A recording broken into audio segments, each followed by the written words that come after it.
ปกิณกะแห่งธรรมะก็มาพบปะกับญาติกับโยมท่านผู้ฟังทั้งหลายอีกเช่นเคยเป็นประจำทุกวันในเวลาเดียวกันนี้และก็ทางสถานีวิทยุแห่งนี้ก็ต้องขออนุโมทนาขอบใจต่อคุณเจ้าหน้าที่ทุกท่านทุกคนที่มีน้ำจิตน้ำใจนะถ่ายทอดเสียงธรรมะคือแก่ญาติแก่โยมที่อยู่ต่างบ้านต่างจองได้รับฟังกันขอบใจนักๆวันนี้เป็นวันแม่แห่งชาติสมเด็จพระนางเจ้าสิริกิติ์พระบรมราชินีนาถพระบรมราชชนนีพันปีหลวง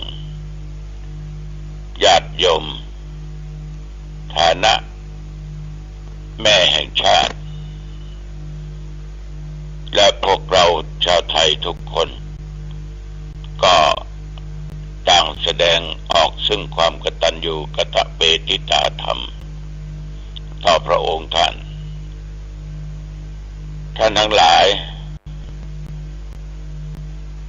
ขอท่านทุกท่านตั้งอกตั้งใจไหว้พระสวดมนต์เพื่อถวายเป็นพระพรชัยมงคลแด่สมเด็จพระบรมราชชนนีพันปีหลวงขอพระองค์นั้นมีสุขภาพพลามัยอันแข็งแรงทรงมีพระเกษมสำราญมีพระชนมายุยิ่งยืนนานได้120 พระพรรษายิ่งขึ้นไปเอาละต่อไปตั้งใจไว้พระเนออะระหังสัมมาสัมพุทโธภควาพระผู้มีพระภาคเจ้าเป็นพระอรหันต์ดับเพลิงกิเลสเพลิงทุกข์สิ้นเชิงตรัสรู้ชอบได้โดยพระองค์เองพุทธังภควันตังอภิวาเทมิข้าพเจ้าอภิวาทพระผู้มีพระภาคเจ้าผู้รู้ผู้ตื่นผู้เบิกบานกราบพระพุทธสวากขาโตภควตาธัมโมพระธรรมเป็นธรรมที่พระผู้มีพระภาคเจ้าตรัสไว้ดีแล้วธัมมังนัมสสามิข้าพเจ้านมัสการพระธรรมกราบพระธรรมสุปฏิปันโนภควโตสาวกสังโฆพระสงฆ์สาวกของพระผู้มีพระภาคเจ้าปฏิบัติดีแล้วสังฆังนัมมามิข้าพเจ้านอบน้อมพระสงฆ์กราบพระสงฆ์นะโมตัสสะภะคะวะโตขอนอบน้อมแด่พระผู้มีพระภาคเจ้าพระองค์นั้นอะระหะโตซึ่งเป็นผู้ไกลจากกิเลสสัมมาสัมพุทธัสสะตรัสรู้ชอบได้โดยพระองค์เองนะโมตัสสะภะคะวะโตขอนอบน้อมแด่พระผู้มีพระภาคเจ้าพระองค์นั้นอะระหะโตซึ่งเป็นผู้ไกลจากกิเลสสัมมาสัมพุทธัสสะตรัสรู้ชอบได้โดยพระองค์เองนะโม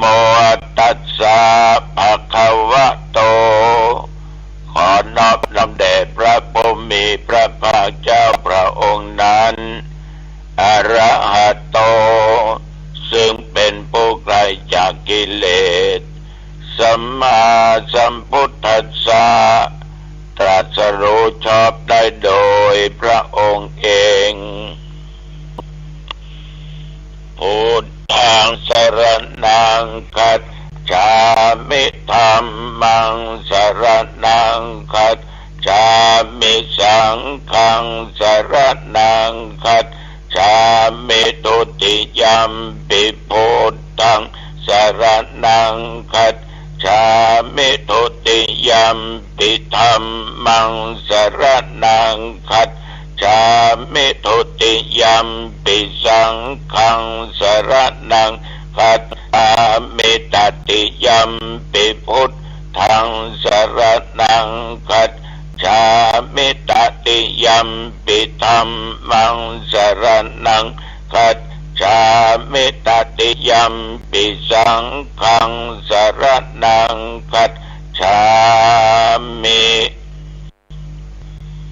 ยะโตหังภาคินิอาริยญาชาติยาชาโตนาปิชานามิสันจิจาปานังชีวิตาโบโลเปตาเตนะสัจเจนะโสติเตโหตุโสติขัปปัสสะโพชังโคสติสังฆาโตธัมมานังวิจโยตถาวิริยัมปิติปัสสติโพชังคาจัตตถาปะเรสัมมาโตเปกะโพชังคาสัตเตเตสัพพทัสสินามุนินาสัมมาทัคขาตาภาวิตาภาอุลิกาตาสังวัตตันเตอภิญญายะนิพพานายะจะโพธิยาเอเตนะสัจจวัชเชนะโสทิเตโหตุสัพพะเอกัสสมิงสัมมะเยนะโทโมคคัลลานัญจกัสสปังกิลาเนตุกิเตติสวาโพชังเคสัตตเทสะเยเตจะตังอภินันติตวาโรคามุจิงสุตังคะเนเอเตนะสัจจวัชเชนะโสติเตโหตุสัพพะทาเอกทาธรรมราชาปิเกลัญเยนะปิปิริโตยุนตเทเลนะตัญเยวะภานาเปตวานาสัทธรังสัมโมติตวาจะอาปาทาตัมหาวุธาสิทานะโสเอเตนะสัจจวัชเชนะโสติเตโหตุสัพพะทาปะอินาเตจะอาปาทาตินันนัมปิปะเหสินังมัคคะอัตตกิเลสวะปัตตานุปติธรรมตังเอเตนะสัจจวัชเชนะโสติเตโหตุสัพพะทาภวตุสัพพะมังคะลังรักขันตุสัพพะเทวตาสัพพะพุทธานุภาเวนะสัทธาโสติภวันตุเตภวตุสัพพะมังคะลังรักขันตุสัพพะเทวตาสัพพะธัมมานุภาเวนะสัทธาโสติภวันตุเตภวตุสัพพะมังคะลังรักขันตุสัพพะเทวตาสัพพะสังฆานุภาเวนะสัทธาโสติภวันตุเต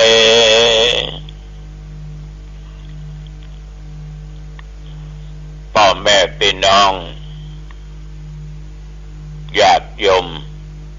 ท่านผู้ฟังทั้งหลายกรมอุตุเป็นได้ประกาศตักเตือนไว้ว่าระยะนี้คือระวังเรื่องฝนเรื่องลมหลายๆจังหวัดที่จะถูกกระทบ สำหรับวัดหนองตองบริเวณใกล้เคียงวัดหนองตองโดยทั่วไปตั้งแต่เมื่อตะวันว่ามาจนถึงปัจจุบันประเดี๋ยวนี้แถวหนองตองบริเวณหนองตองไม่มีรายงานว่ามีฝนตกตกแม้แต่หยดเดียวเม็ดเดียวอากาศก็อยู่ตามปกติก็ยังอบอ้าวอยู่สำหรับอุณหภูมิเช้านี้25 องศาพี่น้องศรัทธาญาติโยมแต่วันนี้หลังจากว่าฉันเช้าแล้วก็ไปในพิธีปล่อยปลา50,000 ตัวณที่ศาลาใกล้ริมแม่น้ำปิงหมู่บ้านเกาะอำเภอหางดงเชียงใหม่และเกาะนี่ก็อยู่ตำบลหนองตองเป็นสถาวัดวารุกลามแต่วันนี้ก็มีหน่วยงานราชการก็มีทางเทศบาลทางกำนันผู้ใหญ่บ้านแม่บ้านทางเจ้าหน้าที่ธกส.ตั้งคณะครูนักเรียนและพี่น้องประชาชนตัวเจ้า5 ตนเจริญพุทธมนต์เจริญจิตภาวนาในณที่นั้นมีการกล่าวรายงานแล้วก็กล่าวเปิดงานโดยปลัดและท่านนายกเทศบาลตำบลหนองตองพัฒนาหลังจากที่เอาปอนอย่างเรียบร้อยเสร็จพิธีตั้งศาลาเรียบร้อยอาตมาภาพก็ไปกระทำพิธีปล่อยปลาลงแม่น้ำปิงท่านทั้งหลายการปล่อยปลาครั้งนี้นั้นทางเทศบาลต้องการปัจจัยเป็นกองทุนค่าอาหารแก่เด็กนักเรียนชั้นมัธยมเพราะถึงวันเนี้ยละอ่อนมัธยม1 2 3อาศัยกินข้าวกลางวันกับละอ่อนชั้นประถมเพราะละอ่อนชั้นประถมเพิ่นมีงบประมาณค่าอาหารนี่ก็เลยเจียดแผ่มาทางละอ่อนมัธยมฉะนั้นพ่อครัวแม่ครัวก็จะต้องทำอาหารตามจำนวนปัจจัยที่ได้รับการสนับสนุนฉะนั้นทางเทศบาลและคณะสงฆ์จึงจัดมีการปล่อยปลาเพื่อหาเป็นกองทุนสนับสนุนเรื่องข้าวปลาอาหารต่อไปเทศบาลหนองตองนี่ญาติโยมยังมีเรื่องกับที่ดินอยู่ที่ดินที่สร้างโรงเรียนนะมันเป็นที่ดินลอยไม่มีเจ้าของบ่มีเจ้าของบ่มีใครเป็นผู้ถือกรรมสิทธิ์แล้วก็บ่ฮู้จะโอนมาเป็นของเทศบาลได้อย่างไรไปทางกรมที่ดินก็จิไปอีกทางหนึ่งทางนั้นก็จิมาอีกทางหนึ่งจิกันไปจิกันมาแต่ว่าก็เลยเรียกถึงปลัดเรียกเจ้าหน้าที่ก็อย่างใดต้องมีความพยายามเพื่อสำเร็จได้เพราะว่าทางเทศบาลก็สามารถจะจัดสรรงบประมาณลงได้พัฒนาโรงเรียนได้ก็ความหวังมีอยู่ 80-90% ละพ่อแม่พี่น้องญาติโยมหลังจากนั้นก็กลับมาฉันเพลที่วัดแต่ว่านี้ไป แสดงรายการธรรมสัญจรของคณะสงฆ์ตำบลน้ำแพร่ทางเทศบาลมีท่านนายกกำนันผู้ใหญ่บ้านพี่น้องประชาชนจัดเมื่อมีการอบรมธรรมะจริยธรรมศีลธรรมประจำตำบลน้ำแพร่ขึ้นณที่วัดนินลประภาแม่คณินใต้ญาติโยมก็อาจจะข้องใจว่าแม่คณินใต้ตังออบขานนั่นน่ะมันเข้าตัดใดถ้าล่องจากตังเหนือมาในเมืองมาตามคันคลองมันจะมีขวามือคือปากทางเข้าบ้านตาไม่ลุงหรือน้ำแพร่ถ้าขึ้นจากทางใต้มาตามคันคลองชมประทานมาถึงปากทางเข้าวัดตาไม่ลุงคือหมู่บ้านน้ำแพร่ก็เลี้ยวเข้าไปมันจะผ่านวัดตาไม่ลุงแล้วก็สถานที่เกี่ยวกับยุคกับยาที่ห้องว่าปางที่บ้านั่นนะจะไปถึงปากทางเข้าอุทยานออบขานจนไปถึงวัดนิลประภาแม่คณินวัดนี้วัดเก่าวัดแก่วัดหนึ่งปัจจุบันมีตัวเจ้าอยู่2 ตนพระเดชการบุญศิลป์เป็นเจ้าอาวาสมีศรัทธามาสักกี่หลังคาเงินณสถานที่นั้นเนี่ยยมตะกอนเป็นจะทำเป็นอ่างเก็บน้ำแต่ว่าเจ้าบ้านเจ้าจองอย่างนั้นเป็นบยินยอมที่นั้นมีค่ามีราคามากในยุคปัจจุบันไล่ในอู้เป็นล้านขึ้นไปล้าน2 ล้าน3 ล้านต่อไร่เพราะบรรยากาศมันดีแต่ว่าก็มีญาติมีโยมบ้านพ้องทั้งนอกพ้องก็ไปร่วมกับเทศบาลกับกำนันผู้ใหญ่บ้านพระสงฆ์องค์เจ้าก็มากพอสมควรก็เริ่มเทศตั้งแต่บ่ายโมงกว่าไปถึงบ่าย2กว่าก็จบดูแล้วมีความชื่นใจดีใจที่ญาติโยมมีความสนใจด้วยการตั้งจิตเป็นสมาธิตั้งใจฟังจนจบก็เดินทางออกจากวัดนิลประภาจากที่วัดออกมาที่ปากทางชลประทานนั้นยม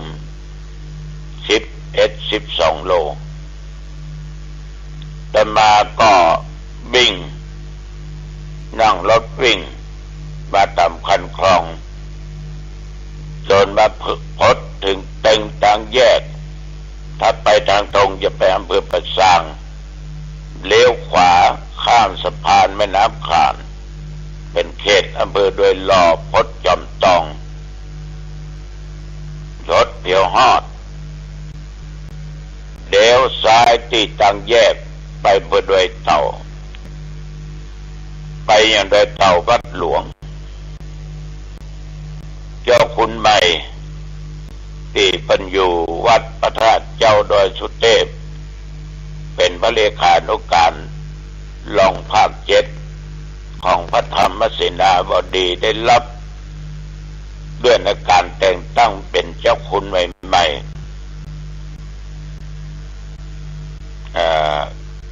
เป็นได้ฉลองกันที่วัดเก่าวัดเดิมของเพิ่นก็นึกว่าไปบัดตันละเพราะได้บอกกับเจ้าคุณแล้วว่าติเทศธรรมสัญจรของคณะสงฆ์เจ้าคุณบอกเป็น อย่างครับเขาไปจะทำพิธีกรรม3 โมงกว่าออกจากที่วัดนินและประพาไปในยมระยะทางประมาณ130-140 กิโลก็ใช้เวลาวิ่งรถเนี่ยอยู่ประมาณ2 ชั่วโมงยังบัดถึงดีไปถึงนั่นตรงหน้าวัดเป็นกำลังนะโมตัสสะภะคะวะโตกำลังสวดกันอยู่ก็ดีใจเอารถไปจอดข้างวัดก็เตียวเข้าไปอาจจะมองหันว่าพี่น้องประชาชนชาวอำเภอดอยเต่าตุเจ้าพระเนนก็จะไปแสดงมุทิตาจิตต่อท่านเจ้าคุณโอไมคนมากหน้าหลายตาเป็นที่ดีอกดีใจแทนท่านเจ้าคุณก็ประธานส่งตะวันนี้ก็คือหลวงพ่อพระเทพปริยัติที่ปรึกษาเจ้าคณะภาค7วัด7 ยอดพระรามหลวงเป็นประธานส่งตะวันนี้ส่งอยู่80 กว่ารูปด้วยกันเสร็จสักเรียบร้อยเกือบ5 โมงก็ออกจากที่หันมากับมาวัดหนองตอง7 โมง 4 นาที ก็ออกไม่ออกญาติโยมก็เดินทางทั้งขาไปขากลับด้วยความปลอดภัยเพราะคนขับมาตั้งอยู่ในความประมาทพอวิ่งไปตามรายทางก็มีฝนตกมีแต่แดดนะมีแต่แดดพี่น้องญาติโยมท่านผู้ฟังวันนี้เป็นวันแม่ดังที่กล่าวขอกับลูกถึงแม่ยิงถึงบ่ใจเนอะหมู่เฮาทุกคนเนี่ยมีแม่เป็นผู้ให้กำเนิดเลี้ยงดูเฮามาวันนี้ลูกเต้าทำได้ไปยักงานที่ไหนก็อยู่กับแม่เลี้ยงดูพ่อแม่ปฏิบัติหูแม่จะเอาแม่ไปกินเลี้ยงทั้งนอกทั้งปากได้ก็ดีแต่ต้องระมัดระวังกราบแม่แต่จริงวันแม่มีถึงวัน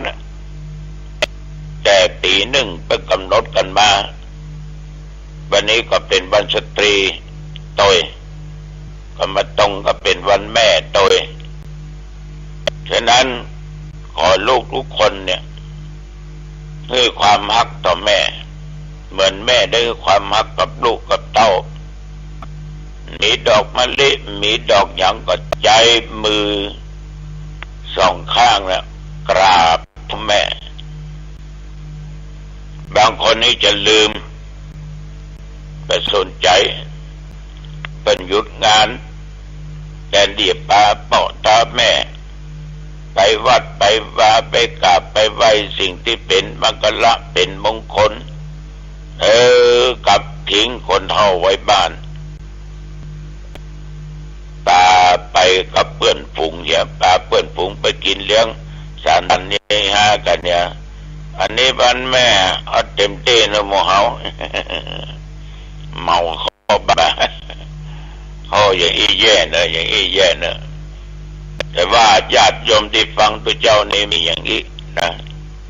ยามเดียวก็เตรียมตัวกันแล้วมาหัวนอกฉะนั้นขอฮักแม่นักๆเนอะ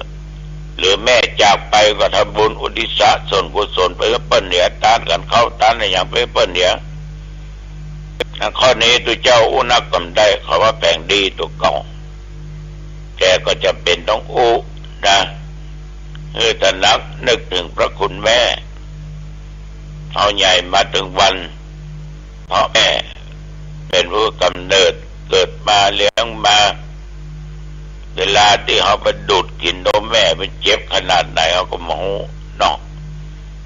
ผมได้กินหรอกผมกินนมชงอย่างเดียวก็ยังได้ก็จ้างเถอะก็จากแม่ทั้งนั้น นี้ขอฝากไว้กับญาติกับโยมลูกทุกคนรักแม่มากเพื่อความสุขแก่แม่เนอเพื่อแม่ได้ทุกอกทุกใจในลูกเนออายุวันโนสุขังพลังพบกันใหม่โอกาสหน้าเจริญพรลูกของเราอยู่กับเราแค่บางเวลามีสติรู้ว่าพ่อแม่อยู่กับเราแค่บางเวลามีสติรู้ปู่ย่าตายายอยู่กับเราแค่บางเวลาเมื่อเรามีสติรู้ความจริงของชีวิตเราก็จำเป็นต้องพึ่งตนเองแล้วก็พึ่งธรรมให้เรามีสติรู้เราใช้ความอดทนหยุดยั้งยับยั้งความอยากสารพัดความอยากใช้ความอดทนหยุดยั้งยับยั้งความรู้สึกสารพัดความรู้สึกที่มันปรากฏเราจะใช้ความอดทนระงับยุติอารมณ์ที่พึงปรารถนาไม่พึงปรารถนาเนี่ยให้หมดสิ้นไปจากกายจากใจเรามีสติรู้ว่าเราจะต้องอยู่ด้วยตัวเราเองเรามีสติรู้เราจะไม่ยึดติดยึดมั่นในตัวตนของตนเองไม่ยึดติดยึดมั่นในตัวตนของลูกหลานไม่ยึดติดยึดมั่นในตัวสามีและภรรยาเราจะมีสติรู้ไม่ยึดติดยึดมั่นปู่ย่าตายายในลูกในหลานเราจะไม่ยึดติดเราจะไม่ยึดติดวัตถุสิ่งของใดๆเพราะเรามีสติรู้ว่าความทุกข์เกิดจากการยึดติดความไม่สบายกายความไม่สบายใจก็เกิดจากการยึดติดยึดมั่น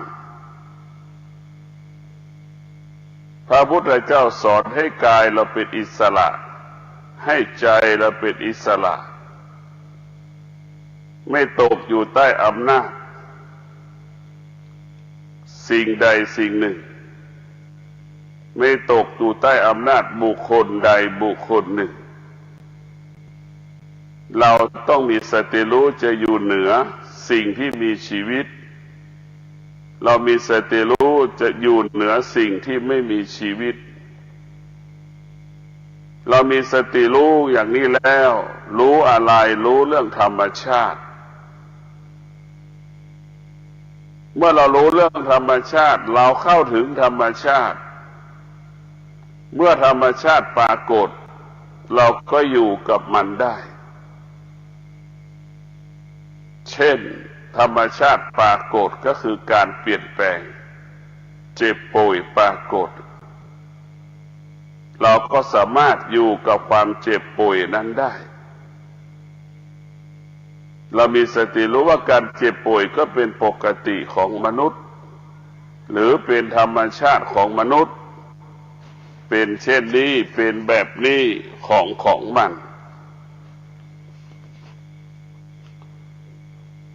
เรามีสติรู้ที่จะปรุงเปลี่ยนแปลงแก้ไขอารมณ์ความรู้สึก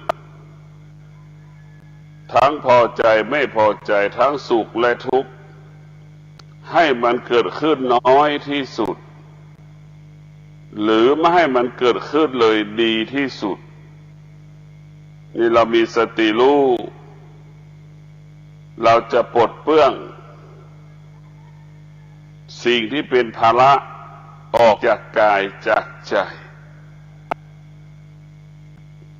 ทุกวันนี้กายมันก็เป็นทุกข์ใจมันก็เป็นทุกข์เพราะเราไม่สามารถควบคุมสิ่งที่เราสะสมสั่งสมที่กายและที่ใจ เราไม่สามารถควบคุมมันได้เมื่อเราไม่สามารถควบคุมมันได้วันหนึ่งการเปลี่ยนแปลงปรากฏเราก็เป็นทุกข์เราจะมีสติรู้ทุกอย่างเวลาเมื่อเราแก่เราเจ็บเราป่วยเราจะไม่ยึดติดไม่ผูกติดกับพ่อแม่สามีภรรยาลูกเราจะพึ่งพาตนเองอาศัยตนเองเจ็บป่วยเราก็มีสติรู้ที่จะไปหาหมอด้วยตัวเราเองเราเจ็บป่วยเราก็มีสติรู้จะต้องกินยา